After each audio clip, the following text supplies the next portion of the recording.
Alors que de nombreuses associations tirent la sonnette d'alarme soupçonnant d'être de la prostitution déguisée, le phénomène Sugar Babies est déjà bien connu en France et a ses adeptes, comptant plus de 7500 étudiantes.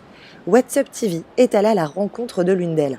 À 23 ans, elle est une Sugar Baby depuis 3 ans, dans le simple intérêt de payer ses études. Marine nous raconte son expérience.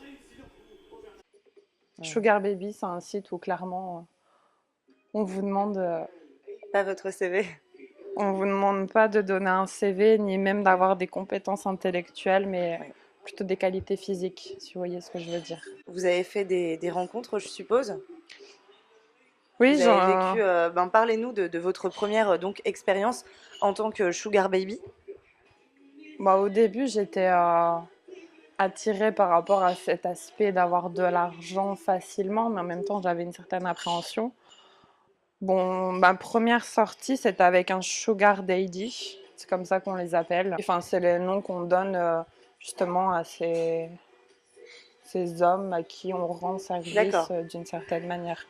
Donc là, mon premier sugar daddy, c'était un homme d'affaires américain. Et généralement, c'est plus ou moins des hommes comme ça qu'on va trouver sur ce genre de site avec le même rang ou le même portefeuille. Et ce qui n'est pas étonnant parce qu'au final, c'est un site internet où les sugar daddy commandent des sugar baby. Nous, on leur rend service. Eux, ils nous donnent de l'argent en échange d'un service.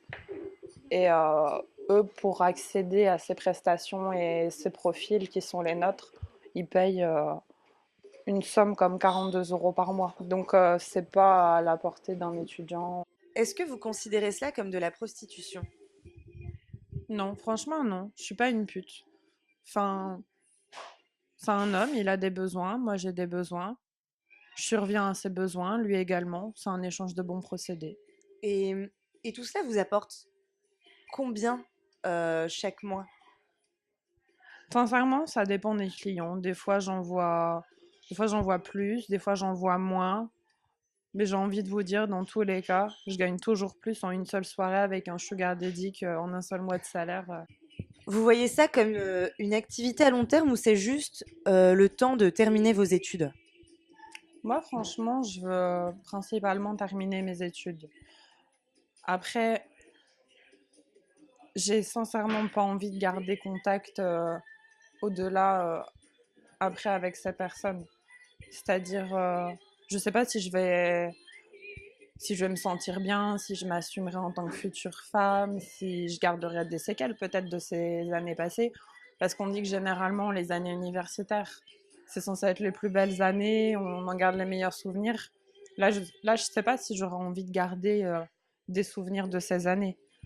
Donc là, clairement, je veux obtenir mon diplôme, je veux avoir un vrai métier, parce que j'ai aussi à côté de ça des rêves, des projets, des envies.